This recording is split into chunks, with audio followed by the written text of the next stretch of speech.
Hello hello everyone. Commerce तुम्हें प्रणाम में आप सभी लोगों का पुनः वंदन, स्वागत, अभिनंदन। कैसे हैं आप सभी लोग? आशा है कि आप सभी लोग अच्छे होंगे। अपना ध्यान रखिएगा, अपने परिवार का भी ध्यान रखिएगा और लगातार थोड़ा बहुत आप पढ़ाई करते रहिएगा। देखिए, अभी तक पीछे की क्लासों में हमने यह समझा कि इन्फ्लेशन अकाउंटिंग क्या होता है और क्या इसका इम्पैक्ट पड़ता है, कैसे इन्फ्लेशन अकाउंट जो है हमने फॉलोअप किया और क्या क्या इसका इम्पैक्ट पड़ता है। अगर आपने पीछे की क्लासें नहीं देखी हैं तो आप इनको प्रॉपर देखिएगा। इन्फ्लेशन अकाउंटिंग आपको सिस्टमेटिक तरीके से पूरा समझ में आने लगा होगा और मुझे आशा है कि आप लोग अगर ऐसे ही देखते रहे तो आपको पूरा एक एक कॉन्सेप्ट इसका क्लियर जरूर होगा। Meaning and definitions of inflation accounting, यानी जो इन लोगों ने इसकी जो मीनिंग बताई है प्रॉपर तरीके से, जो बुकिश लैंग्वेज के हिसाब से है, उसको आज हम लोग देख लेते हैं। कह रहा है कि inflation accounting is the method of adjusting the effect of inflation और price level change in accounting books and financial statements. Okay, कहता है कि लेखांकन बहियों एवं वित्तीय विवरणों में मुद्रास्फीति अथवा मूल्य स्तर में परिवर्तन के प्रभाव को समायोजित करने की विधि ही मुद्रास्फीति लेखांकन कहलाती है। तो क्लियर है। पहले से देखिए, हम लोगों ने ये तो समझ ही लिया है कि हम लोग इन्फ्लेशन अकाउंटिंग में क्या पढ़ रहे हैं।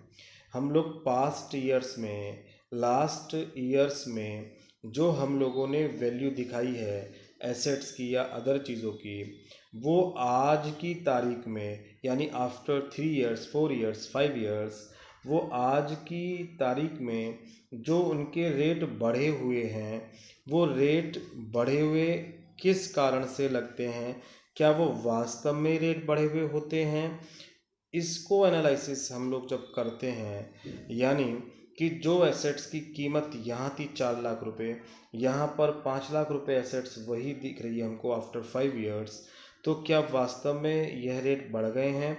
इसको एनालिसिस करते हैं तो पता चलता है कि नहीं, यह रुपए की कीमत बढ़ गई है। रुपए जो पहले रुपए कीमत घट गई है।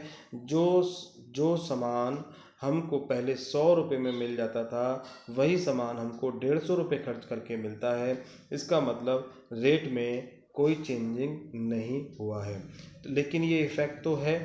इस इफ़ेक्ट को ही जब हम अपनी अकाउंट्स में डालते हैं, इस इफ़ेक्ट को ही जब हम लोग सॉरी फाइनेंशियल स्टेटमेंट में हम लोग इसको एडजस्ट करते हैं, तो उसी को हम लोग बोलते हैं inflation accounting.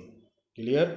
Inflation accounting means कि जो भी हमारी लेखांकन बही का मतलब हो गया purchase book, sales book, purchase return book, sales return book, ledger, journal, और फाइनेंशियल स्टेटमेंट का मतलब trial balance, P&L account, trading account, balance sheet, cash flow, fund flow, आय की जितनी भी चीज़ें होती हैं, उन सब अकाउंट्स में, उन सब स्टेटमेंट में जो हम मॉनेटरी इन्फ्लेशंस के इम्पैक्ट को एडजस्ट करते हैं, that's called our monetary inflation accounting.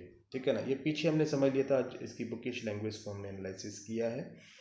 इनके कुछ नाम हैं। कभी कभी एग्ज़ाम में जो क्वेश्चंस होते हैं वो अलग अलग नाम से पूछ लेता है। हमको लगता है कि कोई नई चीज़ है, बट नई नहीं होती है। इसके बहुत सारे नाम हैं, जिसमें से मैंने यहाँ लिख दिया है आप लोगों को, जिससे कन्फ्यूज़न आपको ना रहे। किसी भी नाम से पूछे तो आप लोगों को तुरंत बता देना है कि इसका मतलब वही है।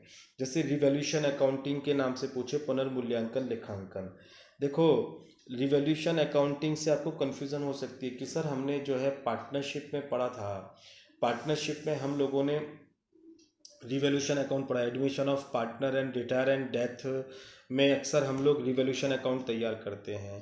तो बात सही है, वो रिवॉल्यूशन अकाउंट भी तो इसीलिए बनाया जा रहा है कि आज की जो एसेट्स हैं, जो एसेट्स के वैल्यू में एसेट्स और लाइबिलिटीज़ के वैल्यू में जो इंक्रीज डिक्रीज होता है उसी को तो डिटर्मिनेट करता है वहाँ भी रिवोल्यूशन अकाउंट।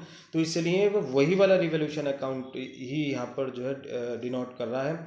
इसको रिवोल्यूशन अकाउंट के नाम से भी जानते हैं, पुनर्मूल्यांकन लेखांकन के नाम से भी जानता है। अगर आपसे कहे कि रिवोल्यूशन अकाउंटिंग क्या होता है, ये कैसे काम करता है, तो आपको इन्फ्लेशन अकाउंटिंग के बारे में ही लिखना है। Accounting for price level change, मूल्य स्तर परिवर्तन हेतु लेखांकन। ये तो नाम से ही क्लियर हो रहा है कि मूल्य के स्तर में जब परिवर्तन होता है और उस परिवर्तन को जब हम लोग नोट करते हैं, लिखते हैं, तो उसको हम लोग बोलते हैं प्राइस लेवल चेंज। तो इसके अकाउंटिंग जब की जाती है तो इस नाम से भी जाना जा सकता है। थर्ड है आपका प्राइस लेवल अकाउंटिंग, मूल्य स्तर लेखांकन, ठीक है ना। तो ये क्लियर, ये वही नाम है इसका। रिप्लेसमेंट अकाउंटिंग, देखिए रिप्लेसमेंट इसी को डिनोट कर रहा है, पुनर्स्थापना लेखांकन। कोई एसेट्स हम लोगों ने 10 लाख रुपए की दिखाई, 5 साल बाद वो एसेट्स 15 लाख रुपए की दिखाई नहीं जाती हमारे यहाँ, क्योंकि हिस्टोरिकल कॉस्ट मेथड होता है। 10 लाख है, 10 लाख की दिखा रहे हैं, तो वो कह रहे हैं कि नहीं, 10 लाख रुपए वाली एसेट्स आज की तारीख में 15 लाख रुपए की आएगी, तो इसको 15 लाख रुपए के हिसाब से दिखाना चाहिए। या ये जो इन दोनों में डिफरेंस आ रहा है, इस डिफरेंस को कैसे रिप्लेस करोगे, इसको रिप्लेस करने को ही हम लोग बोलते हैं रिप्लेसमेंट अकाउंटिंग।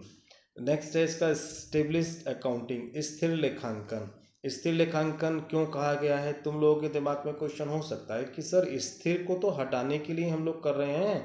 आपने तो कहा कि प्राइस लेवल जब स्थिर होते हैं, जब चेंज नहीं होते हैं, तो उसमें हिस्टोरिकल कॉस्ट कॉन्सेप्ट बड़ा अच्छे तरीके से काम करता है, ठीक है ना। नहीं, इसका सेंस वहाँ से नहीं जाता है, इसका सेंस यहाँ से जा रहा है कि जो आप लोगों ने 5 साल पहले अकाउंट मेंटेन करे थे, आफ्टर 5 ईयर्स आप लोग उसी प्राइस पर अकाउंट मेंटेन करना चाह रहे हैं। यानी उसका इंडेक्स 100 था, आज इंडेक्स 150 है, तो हम इन वाले प्राइस को 150 वाले इंडेक्स पे चेंज करके जब हम लोग जो है कंपेयर करेंगे, यानी आज के 5 साल पहले के 100 रुपये आज के 150 रुपये के बराबर हैं, तो पहले इन सारी फिगर्स को हम 150 रुपये के हिसाब से कन्वर्ट करेंगे, फिर आज का जो अकाउंट हम लोगों ने बनाया उससे हम लोग इसका कंपेयर करेंगे, तब जाके हम लोग जो है उसका वैल्यूशन करेंगे। तो इस्टेब्लिश का मतलब कि यहाँ स्थिर तो रखने के लिए करा जा रहा है कि 100 रुपये यहाँ के 150 रुपये के बराबर हैं, तो ये वाला अकाउंट्स